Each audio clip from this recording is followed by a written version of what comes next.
Oh, and one last thing. These knuckleheads are not therapists. This show is for entertainment purposes only. If you think you do have a mental health disorder, please seek the help of a medical professional. Cheerio.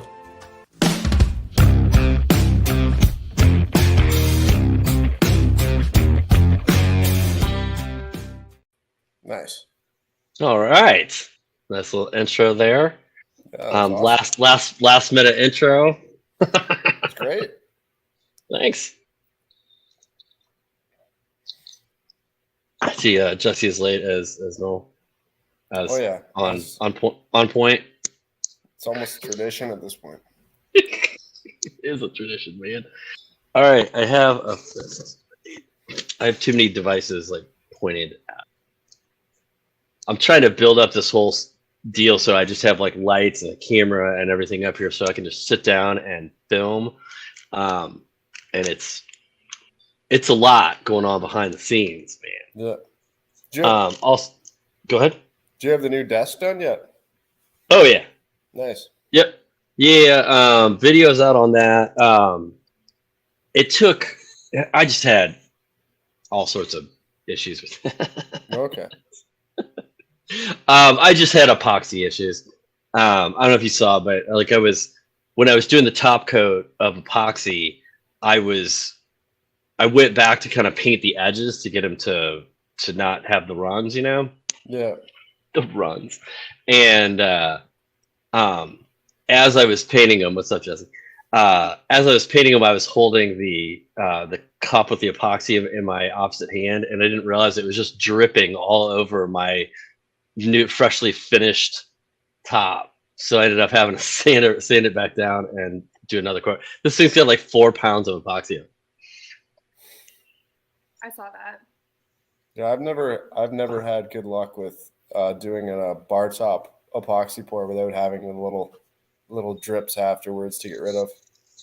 Well, the thing I did that was dumb was I chamfered the bottom of the desk, and so it didn't run under. So like I got it pretty even on the edge, like it's pretty smooth on the edge. As I stick my finger over here and find a rough spot, but the chamfer just looked like crap because instead of running down the chamfer, it was dripping off of it. So I ended up having to chamfer the whole thing again, and then I was like, screw it, it's a bottom chamfer. You're never gonna see it. It just doesn't make the desk look so thick. So I just dyed it. I just stained it. Nobody will ever know except you guys and whoever's in here right now. What looks like let's chat with veterans, Jack in the shop, and Matt. What's up, guys? How are we doing? All right. So who wants to go first? Who wants to talk about their deal? Oh yeah, so I currently I don't, you probably can't hear it. I have a 3D printer running in the background. My next 2 videos coming out. All right. Well, I'm working on 2 videos. Actually, I'll be working on a 3rd tomorrow. I have a video of like one of those power stations. It's like a generator type deal that'll last. Well, it depends on what you're running on it, but it's got AC outlets and USB-C and USB-A and all sorts of stuff. And it's a big old thing. It's like 50 pounds, but it's meant to like charge your devices, and it'll run like a fridge for 6 hours, stuff like that. So in a clutch type situation. So I finished the video on that, but then they wanted to review it first, and so I have their notes. Yay. Then I have a 3D printer running right now. This is a 3D printer I got last year. It's an Ender S1 Plus, I believe. What's up, Deborah? And it was super easy to put together, and it was super easy. Like the barrier to entry on this thing is nothing. Like the learning curve is flat. So I was gonna do like a unboxing and build video, but it comes in like 4 parts, and you just like slap it together, it's ready to go. So then I was gonna try to do a video on like the first couple things that I printed and like stuff issues that I had, and everything just worked fine. Like I had like one issue with like leveling the bed. That's like the whole thing. So I'm like, okay, now I got to come up with an idea for this video, right? So I decided that for my first like official print, I'm printing a ridiculously complicated articulating dragon to see if I can do it Nice. without having any like skill or anything. As a complete noob. So that's that, and then I also who knows what this is? I know that Jesse probably does. Is that it's a tattoo gun. That is a tattoo gun. I am gonna be. Huh? Are you gonna? No. Oh. No. That's a prop. It's a very sharp prop, by the way. I did not realize how sharp. I mean, it makes sense, but I didn't realize how sharp that tattoo needles are. I am going to see if I can dye Shishigi bound wood with tattoo ink. So, so that is just like literally. I'm kind of mad because when I ordered it, I thought it was gonna have like I guess there's something else that powers it. So I just have like the gun, so it doesn't actually do anything. Yeah. But so it's that's literally a prop for like a thumbnail or something. Anyway, but that's the third video I'll be working on this week. So that is what I'm doing. Right on. All right, hold on. I didn't do the timer thing. I wasn't keeping time either. Yeah, I forgot. Okay, so how can I make this not be loud? All right. Let's see. Chris? Yeah. What you got going on, man? What do I got going on? I got multiple things on the go. The beginning of this week, I was working on some like oak veneer kitchen cabinets for a build I'm doing with a buddy. And that's been a challenging build in that the lady's husband started the kitchen project, and he had all the pieces cut, and unfortunately, like mid project, he passed away. Oh. So we've picked up the project and are trying to finish it, but it's kind of been a matter of it's been challenging in the fact that you got this big puzzle and you got to figure out what he intended the pieces to make. I thought you were gonna say that the pieces he cut all the pieces, but they were all wrong or something. Oh no, like no, he did a really good job. Like stuff is edge banded and ready for assembly. It's just a matter of we don't have any plans, so it's a matter of trying to figure out, what makes sense to go together for the kitchen that it's going in, and based on the pieces we have, and the biggest problem is that I guess they have two other rental properties, so he's cut pieces for three identical kitchens, so we're sifting through piles of wow. pieces. Okay, so he doesn't have plans because he's got this in his head. Like this is a thing that he's made multiple times. Yeah. So it's just trying to kind of retrace but he's not around to ask, unfortunately. But so it's been an interesting puzzle. I always like a challenge, and that's been pretty fun. Sounds like trying to figure out a woman. No comment? No, that sounds way easier than trying to figure out a woman. Yeah. All right. So how's how are you doing weather-wise? Are you guys getting a reprieve at all? From in terms of snow, it's all rain right now, so we have like a lake in front of our house. Oh, geez. It's kind of weird because last time we talked, we had like 2 feet of snow, and now we have like 6 inches of water. So it's always changing. Good times right there. Yeah. All right. Jesse, what do you got going on? What do I have going on? Mm-hmm. I actually had a really good week. All right. I finished up the record cabinet that I was working on for the last. Is that what that was? I've been trying to figure out what that slidey piece is. I know. Well, got it. Okay. The drawers are designed with like an insert so that you can like cinch it up and the records don't just fall over if it's not full. But yeah, that thing has been in my shop for almost a year, and I hate it so much. I've hated the process so much, but also learned a lot from it, so I can't hate it completely. But yeah, it felt really good to kind of like button that up. The only thing I have left to do is to put the feet on it, which originally had like these like little stick legs, and they were like cute and they're gold, and it was kind of what the style she was going for. But that thing's heavy. Like there's a lot of wood there. So I was like, I don't know if that's going to work. So I ordered 2 different options of like a more sturdy base for it off Amazon. So those just arrived yesterday. So I think I like the longer ones better, but yeah, I got to put those on. But other than that, I guess, since we actually did a live, I mean, you guys know this, but I did start therapy. So that's kind of been an interesting roller coaster, going through the phases of, having a new therapist or / my first like personal therapist, I think. So yeah, I go through some weird waves like throughout the week, because I have therapy on Mondays because I don't work on Monday, but then it's emotionally like Mondays aren't the most productive days for me because I come home and process and try to like get my shit together and all that. But yeah, it's been good though. It's a really good start. So I'm happy. That's good. I'm happy. I'm glad to hear that. So yeah.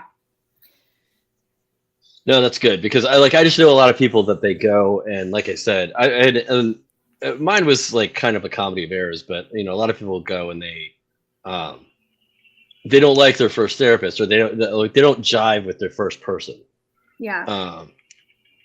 And I always like, this is dumb, but I always thought I would like, I've always had female therapists because it seems like the majority of therapists are female. Mm-hmm. And I just always felt like I would feel more comfortable talking to a dude about some stuff. But it's really hard to find like a male, like therapist, or at least for me, it's been. The irony of what you're saying though, is that I just saw a video this week about like, it was a girl asking, hey guys, what do you do when you're at your lowest? Like, who is that one person you talk to? And it was a series of guys saying, I don't talk to anybody. So I don't know. For me as a female going to therapy, it's been a challenge to, kind of push through the discomfort of, the first and second session and feeling like, part of it's good and releasing, but at the same time, you kind of have to, if you're going to be really honest, you have to tattle on yourself too. So you're going in there being like, well, here's all my shit. Like, yeah. And it doesn't. And that's hard. It doesn't feel good though. No, it doesn't feel good to anybody to do that. Right. So pushing past that discomfort has actually like gotten me to a couple things, which I feel like in this space here on Makers Therapy, I think it's smart for me to talk about things more when I figure them out, not like when I'm in the middle of it. So that'll kind of be my stance. So hopefully I'll be able to share a little bit more like as this goes on. But for right now, I'm actually kind of surprised by the things that it's bringing up, and they weren't the things I thought they were going to be. Right. So I'll say that. Yeah, I didn't realize like I have a bunch of like weird like family stuff like that I didn't really realize was a deal. Because I'm not real close with my family anyway, so I think that was kind of the reason it didn't seem like it was that impactful. But like, especially being around my folks, like they're in their final years, like I was unpacking some shit. I was like, wow, like I didn't realize how much this affected me like my entire life, and I didn't realize that my mom is the one that made it, like got this way of thinking into me type thing. But there was a lot of that. It was like, wow, like I have a lot of like mommy and daddy issues, or did, I guess. I don't know if I still do. Yep. It'll all come out. Oh yeah. It's funny when you bring up, I mean, I've gone into a couple sessions where I'm like, this is what I want to talk about. And it turns into like something completely different, which I never would have connected that. And I'm like, oh, this goes much farther back than I thought. Well, right? Yeah. I guess we're going to talk about that too today. Yeah, that was one thing that I really found out was I was like, wow, this is like way back stuff that I never realized like even affected me now. Kind of like I would get I would do like I would just get really unmotivated to do shit, right? And I had no idea that was depression. I just was like, I don't feel like doing anything today, I'm just gonna sit on the couch. And I didn't realize that I didn't feel like doing anything because I was depressed. It was really hard for me to like put those things together. And then once it started, it's like a puzzle. Like once like some of that stuff starts clicking into place, you're like, oh shit. And that means this is why this happens. And it's eye-opening. Yeah. Well, you remind people, Nick, though, that your past in this, whole mental health thing is that it was never welcomed for you to have those feelings. So, right. Yeah. So yeah. So like, okay, well, now I have to show these feelings that I haven't been allowed to have for ever. Right. Yeah. So for folks that haven't been in before, I was raised that mental health, like if you have a mental health issue, it's weakness and you don't show weakness. So I just like stuffed it all down and just was really angry for a very long period of time. Yeah, it's very, very common. Sure. It was the same in my house growing up. Like I think I only ever saw my old man cry once growing up, and it would be at my like grandma's funeral when we were younger. But yeah, it was very much like, be a man, go to the barn, get stuff done. We're not here to talk about feelings or emotions. We're here to work. I always thought it was weird that I can watch like a movie where the dog gets killed in it, and I'm a mess, and I'm walking out. Okay, well, not even that. When y'all have seen the last Avengers movie, right? It's only like a couple years old. When Tony Stark died at the end of that, I was glad that they had the funeral scene after that because I was in tears in the theater. Like it just got me that much. But I don't think I've ever been to a funeral where I've cried. Like it's a weird I don't like both parents when they died. I was like just stone cold because that's how I deal with shit. I go into like kind of I call it a survival mode where I just kind of shut everything else off and get shit done. And sometimes like when we lost our house, I had a very hard time getting out of survival mode because I've been doing it for so long. We had to deal with the house, and then we had to look for another house, and then we had to move all our shit. And, well, we didn't have to move all our shit. We had to go buy shit, and we had 2-year-olds at the time, or I don't even think the kids were 2 yet.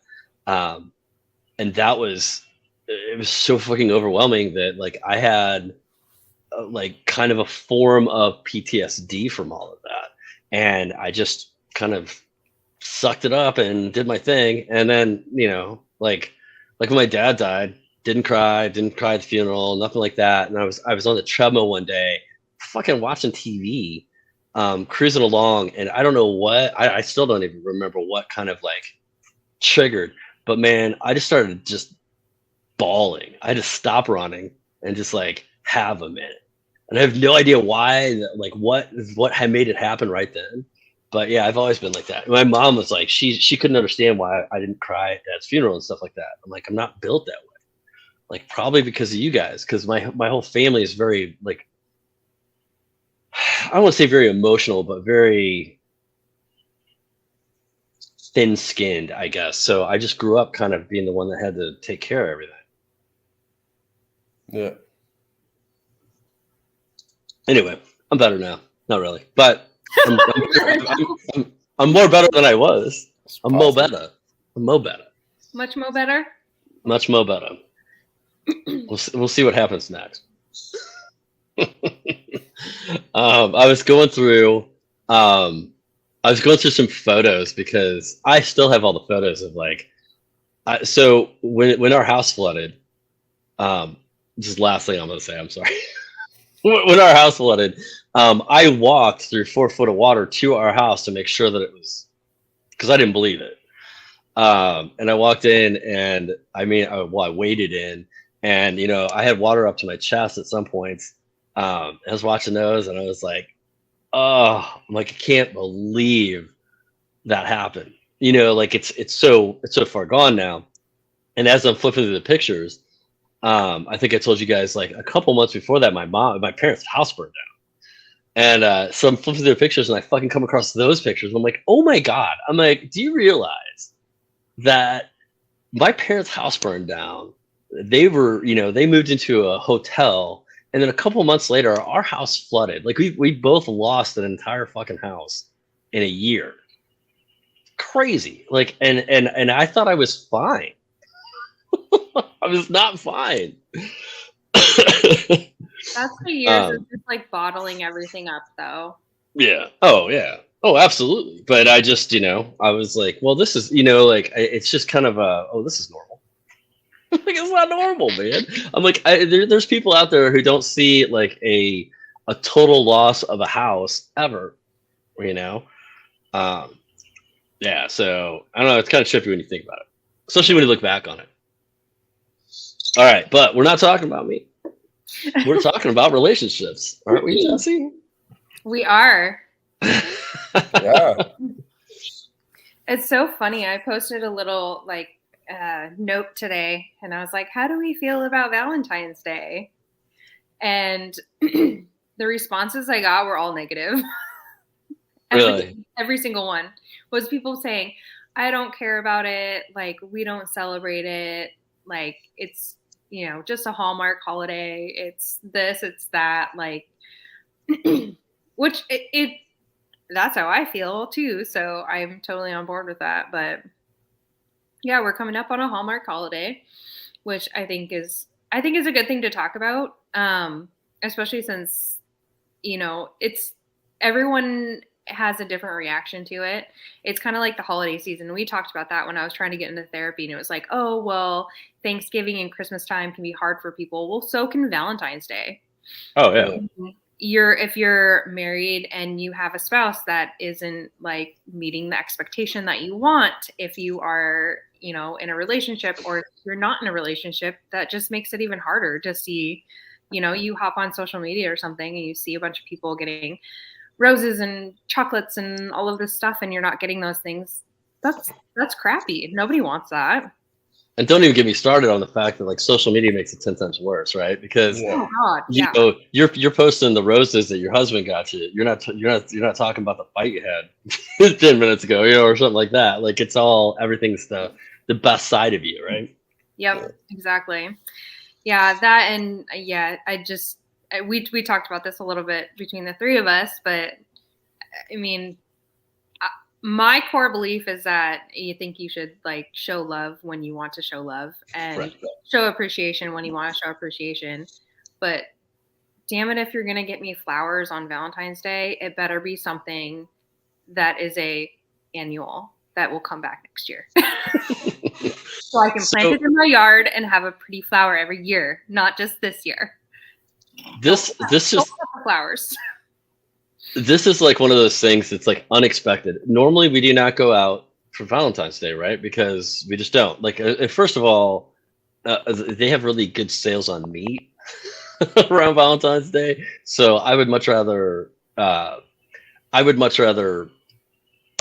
a steak than go buy a steak, because my steak is better. Or my steak's more consistent. I shouldn't say my steak's always better. I've had better steaks than mine, but I've had worse steaks than mine too. And I've paid a lot of money for them. Yeah. But they announced at the kids' karate today or Tuesday that they're doing a parents' night out on Saturday. So we can actually go out and stay out till like 11, which is unheard of. Like, we'd never do that. I don't want to go out because I was checking with like our favorite restaurant. They don't have any, reservations, and I have a feeling it's just going to be a madhouse. And so we have this cool opportunity to go out, and I'm like, I guess we'll try to like go to Applebee's or something that's like, that doesn't do reservations, that maybe we can just get a table because we want to go out, but I don't. It's that stupid, holiday thing. And if I would have known about it, I would have tried to plan. But we just found out on Tuesday. Is it? I don't know how it is where you guys live, but like where we are, it's you don't just like decide you're going to go to brunch on Saturday. And like if you're like you better not go to try to find a restaurant to sit down in if you're hungry, because you will be hangry by the time you get seated at a table. So all the great breakfast spots, it's so hard to find a table anywhere. You have to have reservations. Like, is it like that where you guys are at too? I eat it like Denny's. Like Denny's is my brunch spot because I eat brunch at 5 in the morning. There are some like of the little hot spots around here that I know are a pain in the ass to get in. There's a place called like Egg Slut or something, and that's like it's serious, man. That's where Coffee Slut came from.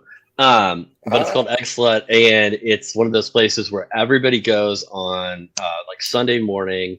You do like they serve cocktails too, so you do like a boozy brunchy type deal, and that thing is I don't know how people get in there because I don't think they do reservations either. I think you have to just go wait, and I'm like I can't do that. I'm not waiting an hour for food when I'm hungry. I'm just not doing that. That's why we do takeout. Like we always do takeout. Anytime we get food, it's like we bring it home. Like I would rather sit in bed and eat Thai food than have to wait an hour for food. Yeah. If there's not an ambiance that I'm trying to get down with or something like that, like Italian food, I like to go out. I like to go out for Italian food because I like to have like the wine and the bread and all that stuff that you're not supposed to eat. Like I kind of like that whole deal. But yeah, a lot of times, I mean, anymore with the kids, it's like, my brother will watch the kids, but he doesn't watch them real late. So it's like we kind of just go out and eat and come home. So it's kind of nice to be not home, but probably would rather do that. I mean, like, well, a lot of times we're hurrying through our meals. So I guess I'm getting at. Yeah. Hey, Chris, do you eat? Do I eat? Do you eat? Yeah, I constantly. All the food. Yeah, all the food. Yeah. No, there's a breakfast place near us, a really good breakfast place. And basically, you got to get there at like between 6:30 a.m. and 8 a.m. if you want to like be able to get a table, because anytime after 8, like there's a lineup out the door. It's crazy. So you basically got to get up early and get after it. That's basically what you got to do. So you have to decide if you like sleep or food more. Yeah, pretty much. Depending on the day. See, y'all live in different worlds, man. Yeah. I'm up at like 4:35 in the morning every day. Like every day. Like today was my day off from the gym, and I was still up at 4:30 drinking coffee because I like the kids and the dogs and shit are in the bed. I'm like I can't sleep. I'm like out on the couch and then well, I didn't work out today, but normally I work out in the morning and try to get something done. So like going to eat at 8 seems just like crazy to me. I'm like, it's almost lunchtime. Yeah. What time do you go to bed, Nick? Like 9:30, 10. Oh, that's not bad. You're not getting a lot of sleep though. I don't. So what I've started doing, and you call me old, but I take a fucking nap. Shut up! It works, man. I get my sleep. I just don't get it all at once. So I will I'll get up in the morning because see the problem is the kids, right? Like I got to get them to school. So I get up in the morning and I work out, take them to school, and then sometimes if I haven't finished my workout, I'll finish my workout. I have breakfast. I check some emails and shit, and then a lot of times I'll just sit down on the couch and be like, I'm gonna take a 30-minute nap, and I take a little nap. And then I'm good to go. I don't nap like that. Well, you got to. So I don't. Well, I guess I kind of do now. You have to set a timer, man. Like I like. Don't get me wrong. Like if I would lay down in the morning like that and I didn't set a timer, I'd sleep for 2.5 hours. So you have a power nap, just. Well, and you know what I found though is like the power nap. I come out of a power nap feeling more rested than when I come out of like having like taken a 2-hour nap, because then you're all groggy and shit. It's like you got the rest in without actually, I guess without like getting like the deep sleep. Somehow that's helped. All right, so we got Frank here, throwing up a little question here. So Frank says, how do you deal with a large project that isn't going the way you expect? My best friend's daughter is getting married. She asked me to make a board for the guests to sign, and the first try failed. So, Chris, since you're up, what are you like? How do you work through a, I guess, a failure? So when he say the first try fails, so whatever he's trying to do, I guess it's not working for him, or something along those lines. Usually, kind of when I first run into trouble or kind of failure on a project, I kind of go back and kind of backtrack where I've gone in the project and where I am now, and kind of what went wrong, kind of troubleshoot kind of what I did, and whether that's troubleshooting by going on YouTube and rewatching a couple videos or people doing similar stuff to make sure I'm on the right track. Sometimes when a project goes really, really wrong and you're really frustrated, I find the best thing for me personally is just to walk away from the project for a period of time, dive into a simpler project to kind of let for me, it kind of like problem solve in the background while you're doing something simple, and kind of calm down about it, because nothing ever goes well in the shop when you're trying to approach a project angry. Oh yeah. Yeah. So yeah, just doing something different for a brief period of time to get you refocused type deal. But yeah, that's kind of what I found successful for me. I don't know about what you guys have found successful to work when you run into problems or failures in the shop. So I'm huge on the stepping away, because I'm a fix it guy, right? So if I will start throwing everything at it, and I've just noticed that like once you get into a certain frame of mind, you're not problem solving anymore. Yeah.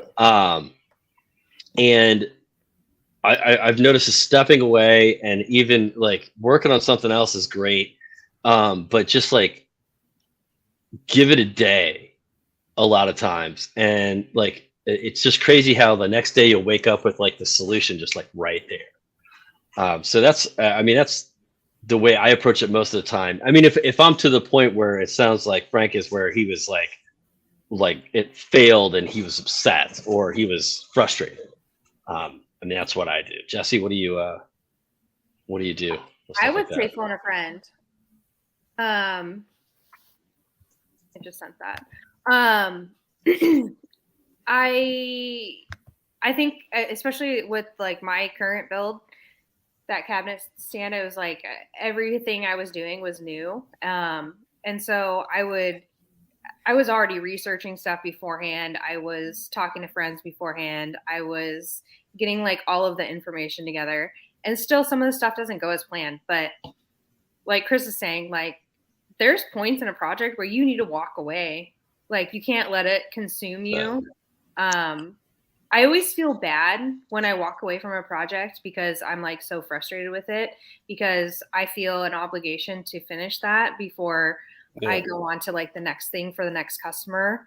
But sometimes it's necessary to take space from a project so you don't just like hate what you're doing and then you're not doing a good job. So phone a friend, walk away. Those are my two things.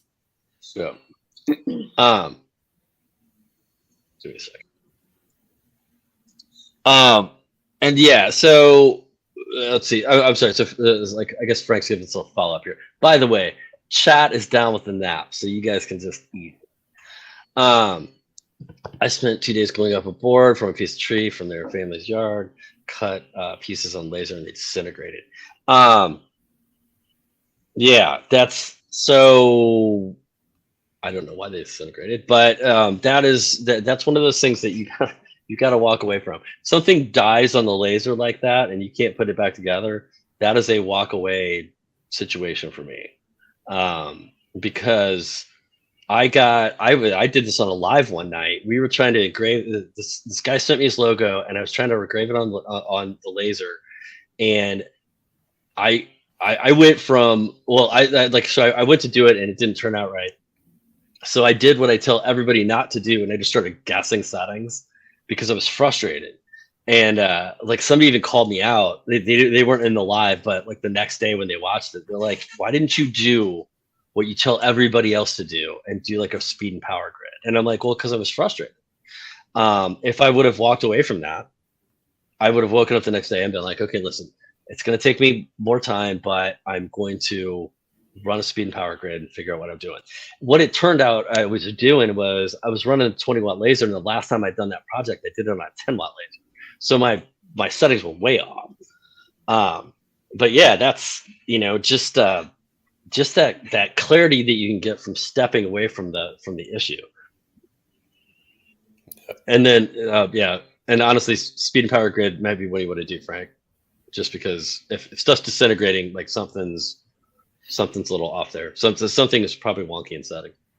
I think in that specific instance is that, like, do you have a piece that you can use as a tester?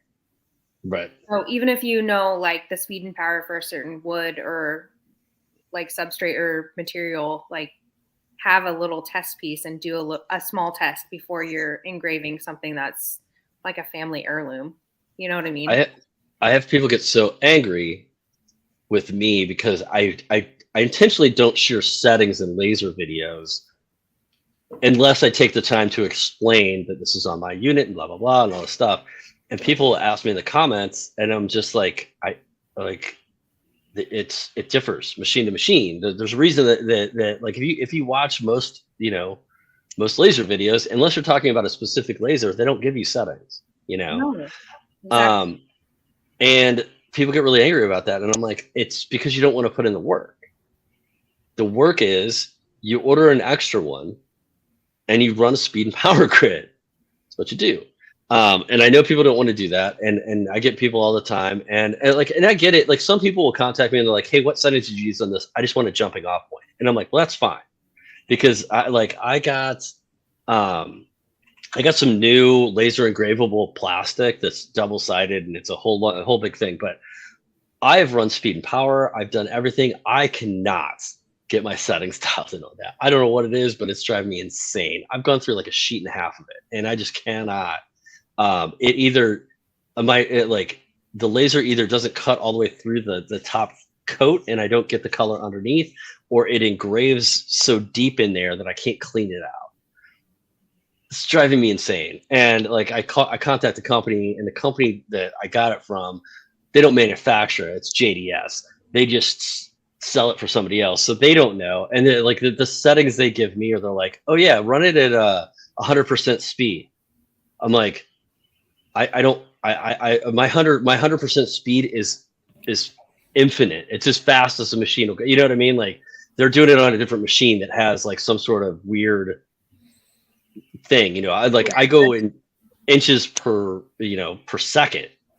And so like their settings don't help. And I've tried, and I'm just gonna have to get down there. I got frustrated. And I already have a process for doing it. It's how I make my keychains. I make it with a different material. So I went back to the other material, but I have some more down there. I have to figure it out because it's actually more cost effective and it's faster if I get this stuff. Anyway, walk away, Frank.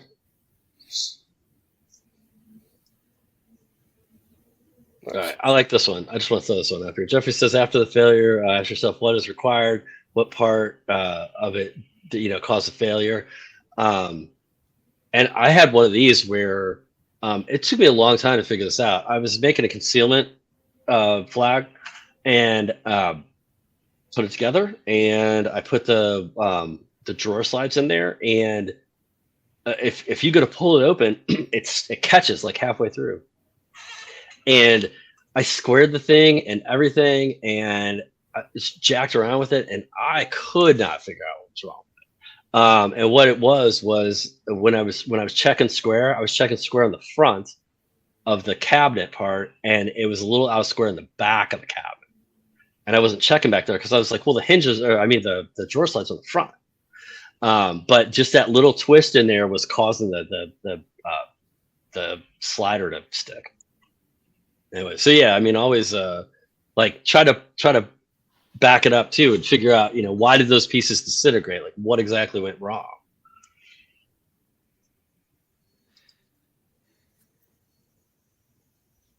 Did you guys get any I mean, I know we're getting questions, but like any like relationship or Valentine's Day? I did not, but you know what? One thing I need to make sure to make clear when I do that, because I think people kind of know it with mental health check-in Monday, but like if you have a thing and you want to bring it up, like I'm not gonna throw your name out there either. You know what I mean? Like if you want to be anonymous, and I feel like I should have kind of prefaced it with that. Like I'm not just gonna throw your shit out there right before Valentine's Day, and maybe your wife or your girlfriend or something sees it. You know what I mean?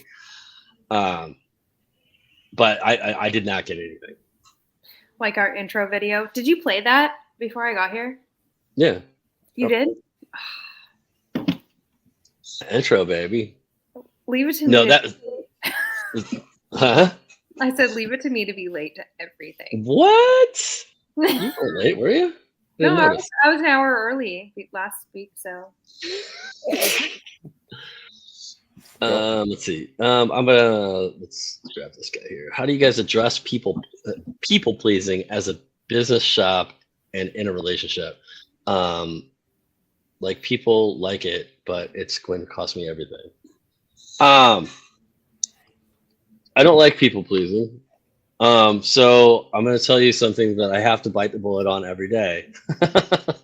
I have an Etsy shop, and in order for your Etsy shop to be successful, you have to interact with your customers, like more than just like sending the shit. I mean, you could be successful with not doing that, but like to build a business quickly, you need to be proactive. Somebody orders something from you, and you send them a thank you email and stuff like that. Like, hey, thanks for your order. I'll get on it soon. Like, and I'll send you the tracking information when it comes there. Blah blah blah. And it's like you're setting them up to give you a good review, because that's what's going to bump your channel up. Once you become a star seller, your listings are higher up, like when some people search and stuff like that. I hate all that. I do not like customer service at all. But I bite the bullet and I do it. Like I sit there and I do it every day. And every day I'm like, so people pleasing is something that I just have to make myself do. Anybody? I feel like I can hear you like grinding your teeth while you're explaining that. What? I don't like. I mean, the whole thing is, I became my own boss because I didn't want to deal because I used to work in customer service. Well, I used to work as an insurance adjuster, but 90% of that job is customer service. Yeah. And I don't like it. So here's the deal. I don't mind dealing with people that are on the up and up, but when you're dealing with people in insurance land, most people are lying to you. So you're already going into every conversation kind of like a little jaded.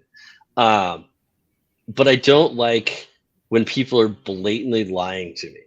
Perfect example the other day. I used to have a 5-star rating in my shop. I have a 4.9 rating now because somebody, instead of reaching out to me and saying she had a problem with the keychain, she left me a 2-star review and said the product was shitty. And I'm like, if you read every review, every one of them is like, great product, like much sturdier than I thought it was going to be, blah blah blah. Like nobody says that. And so I reached out to her and I was like, wow. I'm like, you just left a review without contacting me first, when I very clearly, whenever I send something to somebody, I send them the shipping information, and at the bottom the email says, if you have any issues, let me know and I'll do what I can to fix it. And her response was, well, I can still rechange my review. And I was like, you set this whole thing up to screw me. And normally, like, if people have an issue with the keychain, I just send them another keychain. Like, it's just not worth my time. I have good overhead on the product, not a big deal. But I could see how this was orchestrated ahead of time, right? She even went down to this kills me too, because Etsy won't do anything about it. She even went as far as to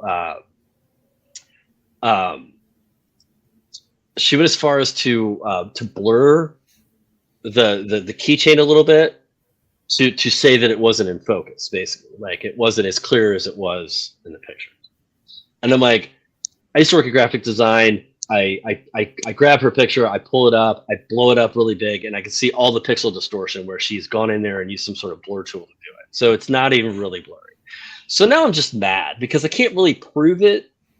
Well, I can prove it, but like, nobody's going to listen. Anyway, so we went back and forth a couple of times, and I said, normally I would send you a new keychain, but it sounds to me like you're not, like, I don't have any guarantee that you're going to be happy with that. And she came back with something else.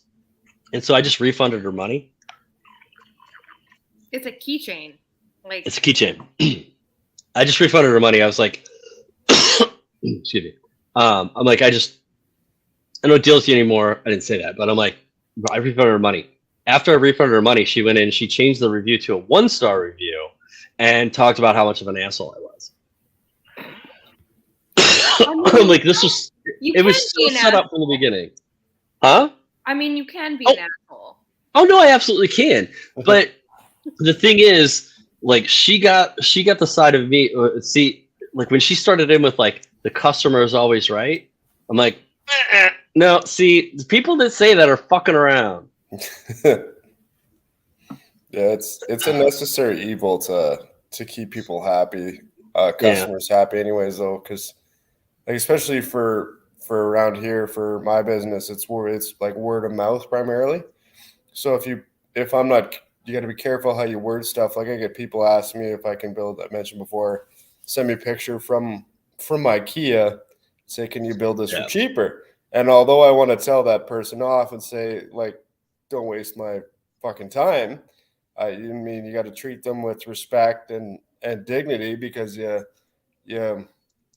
offend them and they're gonna tell 20 or 30 people, don't get this Chris cat to work for you, he's an asshole. So I'd say it's although I don't like it, it is a necessary evil to just give the illusion of, oh yeah, great customer service. Because at the end of the day, they're not really going to know that you want to choke them. Yeah, throttle them or whatever. But then there's the other part of that question was interesting, because I believe it was like, how do you people please as a business shop and then also in a relationship? And right.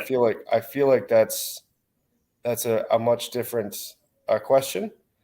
I feel like both sides. Yeah. I feel like a relationship. There are different things to do with someone you're in a relationship with to people please. I feel like there's simple things to do that if it's paining you to do the things to people please in your relationship, then you got to look deeper into the relationship of what's causing those issues. But simple things like showing appreciation for even the small things, like thank you for taking out the garbage, or I really liked the way you read the book to the kids tonight. You guys really connected. It was beautiful to see. Some just little shit like that goes a long way to making someone feel appreciated and pleased in a relationship. And there's lots of other stuff you can do, but I feel like that small appreciations are definitely a good start. Yeah, I feel like positive. And I did catch that second part of that. I feel like if you feel like you're just people pleasing, you may have kind of like a bit of an issue in the relationship. There's kind of a communication issue maybe or something. I guess it depends on how you're how you're defining people pleasing, but I wouldn't say, hey, thanks for taking out the trash as people pleasing. Really, I would think that's appreciation in general. Yeah. I would say it's more like, if I think I'm just people pleasing my wife, that means I'm going out of my way to make sure she's happy at my expense. Yeah. And I think that's a totally different issue. And that's something that needs to be discussed with said significant other. You know what I mean? Like, yeah, I feel like that might just be like a communication issue of some sort. Which Paige and I have had those over the years. There's been stuff that she's done that like irritates the shit out of me, and she doesn't know she's doing. Or, well, I mean, she knows she's doing it. She doesn't know what irritates the shit out of me. So it's like I will get really upset about the thing that she's doing to me, only to come to find out that she's like, well, I just do whatever. You know, like I wasn't intentionally doing that to spite you. Whereas I'm viewing it as she's doing this obviously to intentionally piss me off when she's not.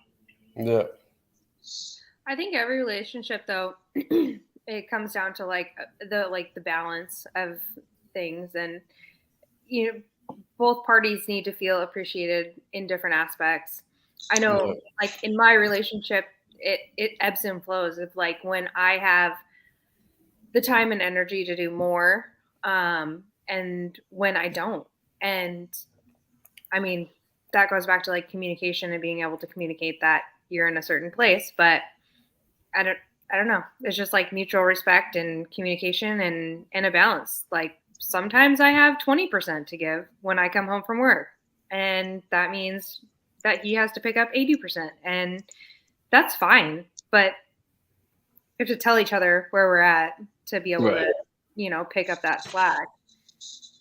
Well, I feel like that's the thing, right? Like it does kind of like boil down to communication to a certain degree, in the sense that like if you came home and you had 20% and he was given 80%, and that continued to happen and you guys didn't talk about it, he's going to be pissed. Yeah. He's putting in 80%, you're putting in 20%. But what if your 20% you think is more like 45-50, right? So he thinks he's doing like this lion's share of the job, where but you think you guys are 50-50. So I think that's where communication comes in, because like some stuff, like my wife is super laid back. So there's like sorting the laundry and stuff. There's like, she's like kind of throws stuff here and there. And I'm like, no, it's going to be like this. So like, again, she's not doing that to me, but sometimes I have a hard time realizing that like a dumb thing, but perfect worldly example, right? When she folds the socks, she puts her socks and my socks together, and then she takes them to the bedroom and she sorts them in the bedroom into sock drawers. That drives me fucking bonkers. I sort my socks in the fucking laundry room because it's faster. And I can tell you a million different ways why it's faster, but that she wasn't doing it to piss me off. She's doing it because that's where she does it. So things like that, you got to talk about that shit. It'll eat you alive. Yeah. Little shit can definitely become big shit, like really fast. So I think that's been like one of the hardest things is in my relationship now is continuing to have open communication, because I'm real good at shutting down and going out to the shop, like real good at that. And I don't know if I've ever had like that healthy, you know, interaction with a partner where it's okay to just say, hey, this is what's going on, I'm not okay, or I need this or I need that. But I can literally come home and say, I'm gonna go out to the shop, you need to fuck off. And and that's okay. And it's good, but I also have to use my words, and I'm not always good at using my words, so I'm working on it. I have a bad habit of not like necessarily going out to the shop just because like I have a habit of just, I have shit on my mind. Not that I'm upset or anything. Like, I most of the time it's just like having your own business and whatnot is a pain in the ass because you're always thinking about something. Like there's always something on your mind. You're never 100% off. And so sometimes like that stuff builds up, especially like after mom died and I'm still dealing with the estate, but like that estate stuff, I'll get a call from a lawyer or a financial advisor or something in the middle of the day, and that sidetracks me into like something else that I got to think about when I'm trying to work on this. And I'll find that I just go to the shop because it's easier for me to be in the shop and be doing shop things and let my thoughts simmer out there. But at the same point in time, it looks like I'm being a complete prick to my kids and my wife because I'm just like I just vanish. So it's kind of hard because it's like I'm not really trying to be like that. I'm trying to get shit done is what I'm trying to do. But if you came in and said, I have this stuff to do and I am doing this, would it make it any different? The sad thing is, I think honestly that my wife understands it way more than I think she does. Mm-hmm. It's just that a lot of times, like the repercussion from that is like the next day I feel like shit because I didn't come in when the kids were, doing whatever they were doing and stuff like that. And it's like, well, would I have been any more helpful in here? Yeah. Your wife sounds like a cool chick. I want to meet her. She's pretty cool. She's pretty cool. Everybody likes her. They just put up with me. And my friends like her better than they like me. So.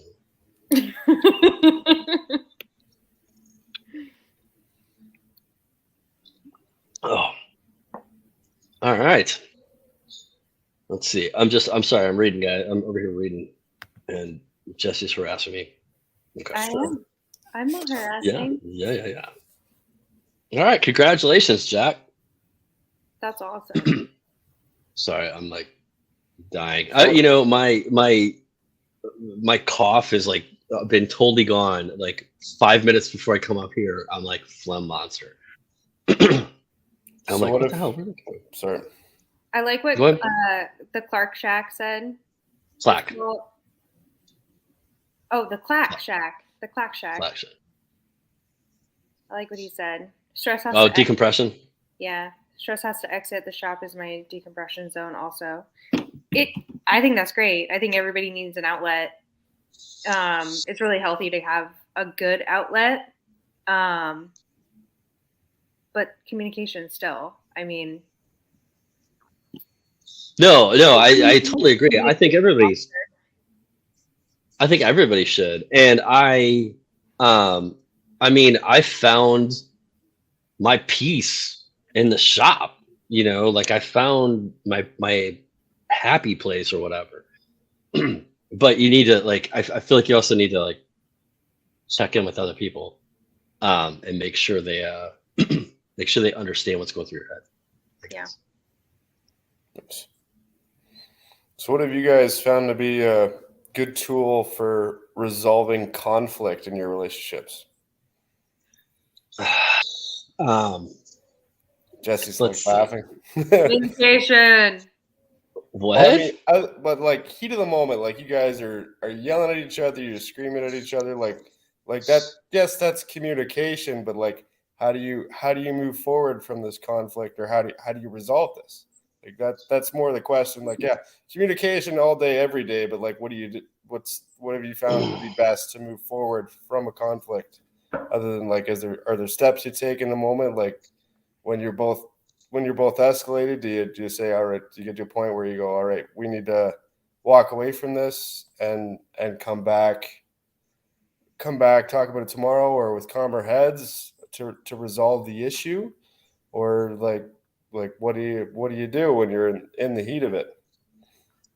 So I've been together with my wife for, we've been married for 22 years, but so 25 years. And I think I can count on one hand how many times we've gotten in a yelling fight. We both are kind of more quietly angry, I guess. So a lot of times when we have a disagreement, we kind of get our jabs in, and then we just kind of like don't talk for a little bit, and usually by the next day, we're good. I can't say. I'm not saying we don't have fights or conflict or anything, but we don't like. We don't have like knockdown drag out fights. We never have, which I'm thankful for, because like, man, I've been at friends' houses when they've gotten in a fight with their wife or their husband, and like in front of us, and I'm like, nothing more uncomfortable than like, okay, what's on TV? Hi. Yeah. But yeah, we've just never done that. So I mean, like I guess we're a lot of we've always said the notion of don't go to bed angry is bullshit, and you very much should go to bed pissed every once in a while, as long as you take care of it the next day. I agree. Yeah. I feel like a really horrible person to talk on this, because I always call him the beard, because when I initially started introducing my partner into my Instagram, I was more like protecting like his, I guess, anonymity or whatever. So my friends know his name, but we call him the beard. He's like a gentle giant, and I mean he is giant, but he's not a yeller, and he's not a fighter, and I think he's raised his voice at me like one time, and I absolutely poked the bear to get that to come out. So I'm not that really like in the heat of the moment conflict person, because I feel like we both kind of do the same thing, where it's like if we can't have a conversation about it, we just don't talk about it at that moment, and we take our time, or we go to bed mad and we reconnect tomorrow and try to figure it out. But I know, Chris, your circumstances are a little different, which is probably why you asked this question. Yeah, some of you guys know my wife has Huntington's disease. And if basically people with Huntington's, from my experience and from talking to other people that have spouses with Huntington's, they don't deal with or cope with stress very well. So a lot of my time, a lot of my time is spent trying to minimize stress in the household, whether that be making sure it's a clean environment or stuff's taken care of. So my strategy is like conflict prevention. Like, what can I do to make sure that there is like zero stress, or not zero stress, but minimal stress, and that it's going to make for a happy environment for everyone. Because when it gets to conflict stage, where it gets to a point where they not coping with stress, like things get ugly, and it's hard to de-escalate, and that's a point where literally have to get out of the house until people can calm down and everybody can come back in the situation in cool heads, whether that's the next day or what. But yeah, usually like preventing or de-escalating works much better. Usually you can sense like a change in mood and mannerisms and kind of the whole environment before a storm comes, I should say. So usually it's pretty easy to prevent, but sometimes incidents just aren't preventable. And and dude, you're in a situation where like you have a constant irritant that you can't do anything about. Yeah. You know what I mean? And that totally sucks, because that is, I know people that are in that situation, whatever that irritant may be, and it sucks because you have to you kind of have to tiptoe around it to a certain degree, right? And like you're saying, you know, you're trying to avoid the storm, but it's already ran a little bit, you know? Yeah. Oh, yeah. You've kind of navigated like in situations where stuff like that comes up, like who is the best person or people that can help in that situation though? Is that correct? Because it's not always you.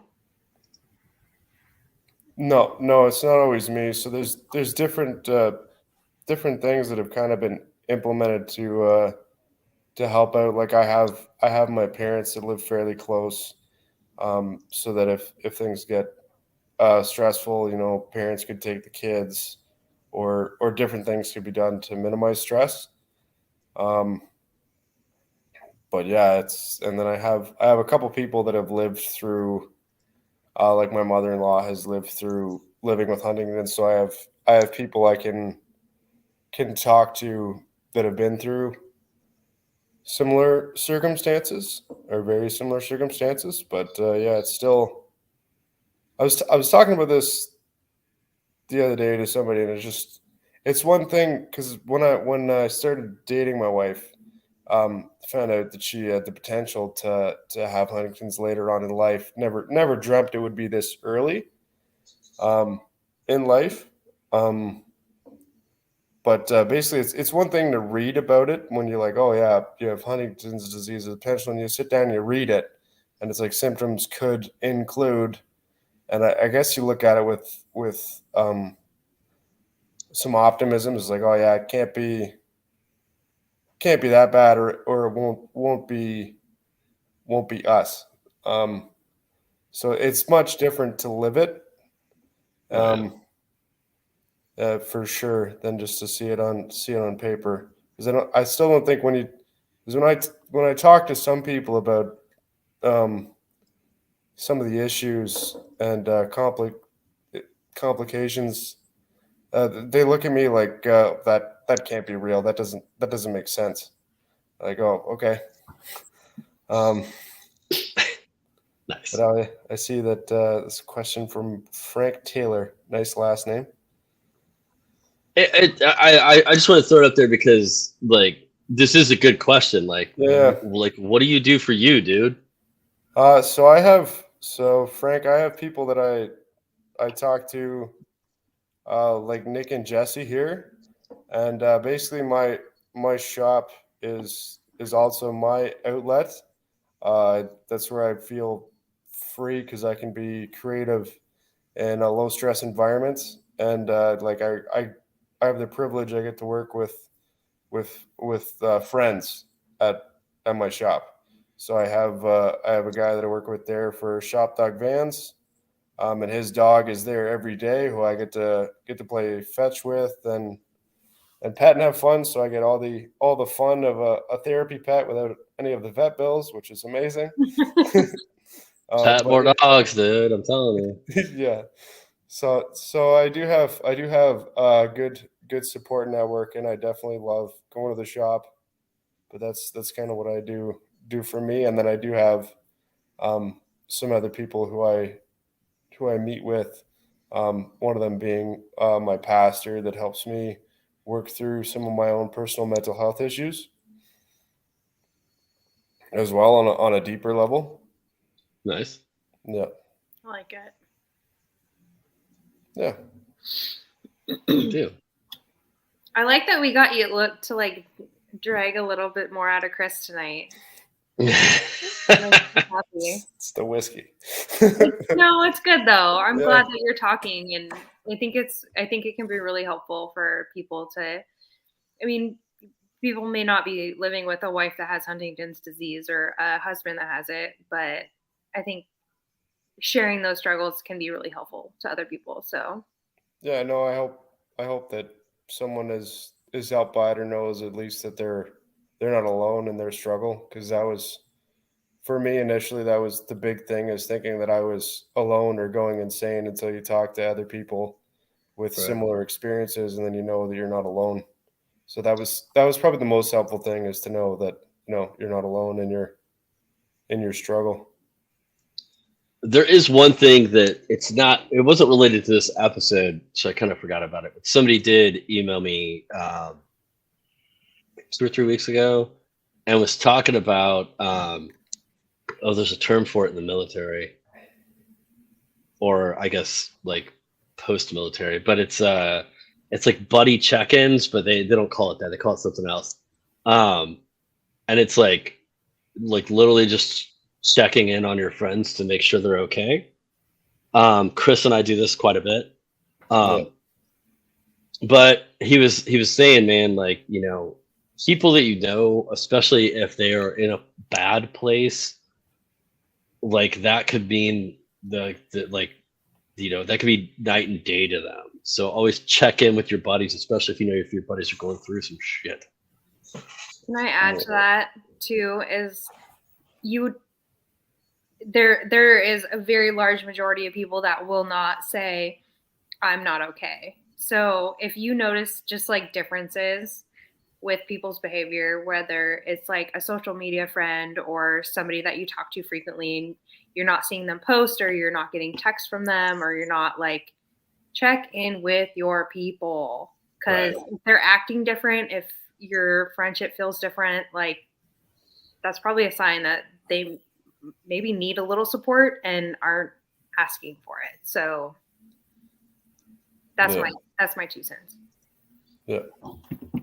Kind of similarly, I have a friend that is a funeral director. And yeah, it's kind of, it's going to relate. But he was basically taught in school, because they try to get taught, for some reason, they try to teach them some like suicide prevention skills up here in Canada. And they were taught basically about behavior changes and if someone's having suicidal thoughts.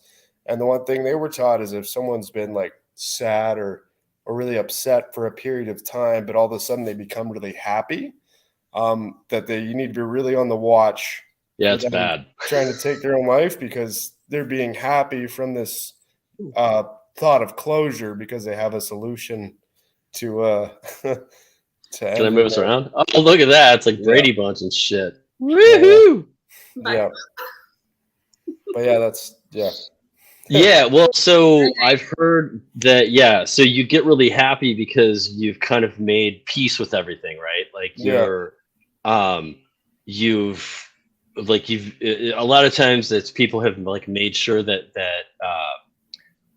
their loved ones are going to be taken care of and stuff. So like then they're like kind of euphoric on the way out because they're, you know, they've kind of like completed their mission, I guess. Like, you know, they see the light at the end of the tunnel. That's not really a light, but they don't follow that if you're suicidal.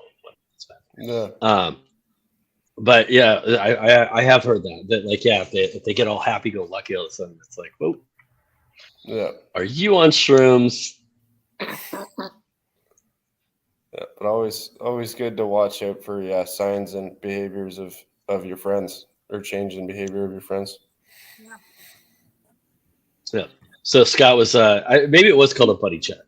But yeah, I've had people reach out to me, and I had somebody.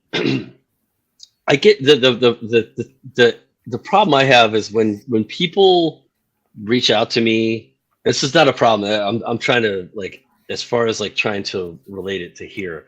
When people reach out to me about a video or something like this they did where they're talking about depression or something like that, it's a book. You know, they write me a very long email. And I guess I could try to bullet point it, but that seems kind of almost cheapening it a little bit. And I would hate to read like an entire one of these emails on here because, one, I think it'd be really hard to keep them anonymous, and two, it's a lot of information. But I guess I will keep an eye out for those in the future. I always kind of take those separate because they're usually kind of directed towards me, but maybe I should bring them on here as far as like kind of stories about different things like that.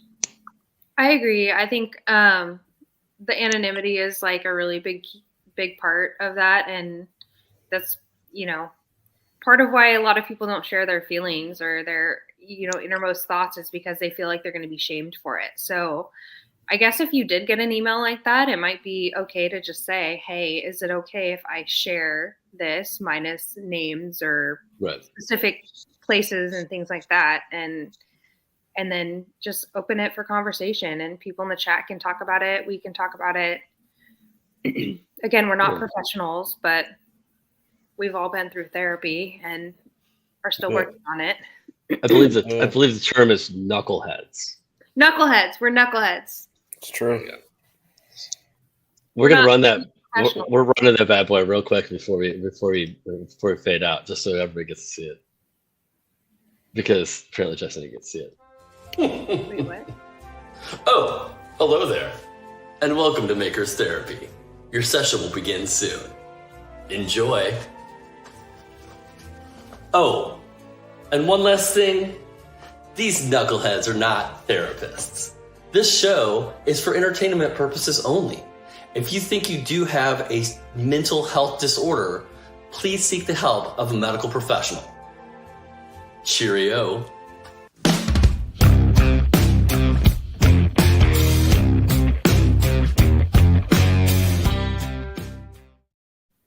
All right. It's so I love good. that. Yeah. I like how it's cracking your wine glass. I know, right? So also that jacket that I'm wearing is my dad used to have a smoking jacket. Yeah. That I like stole from him like once he passed away, but that's like my half jacket. You're happy. Anyway, I will improve on that eventually, but right now that's the intro. And having shown the intro, I think it's time to do the outro, guys. It is we've been in here for an hour and 15 minutes. We wouldn't try to keep these to an hour, but I thought we were having a good discussion, so I didn't really want to call us out on it. But we'll probably do this like second week of March. We'll let you know.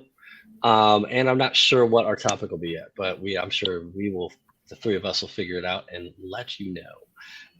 So thanks for hanging out with us tonight, guys. If there's suggestions, get a hold of us though.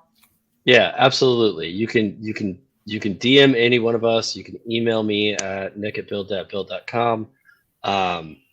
You can, if you can't remember any of that, comment on this video and just like give me your email address and I'll reach out. But we absolutely appreciate you guys hanging out, and until next time, guys. This is Maker's Therapy.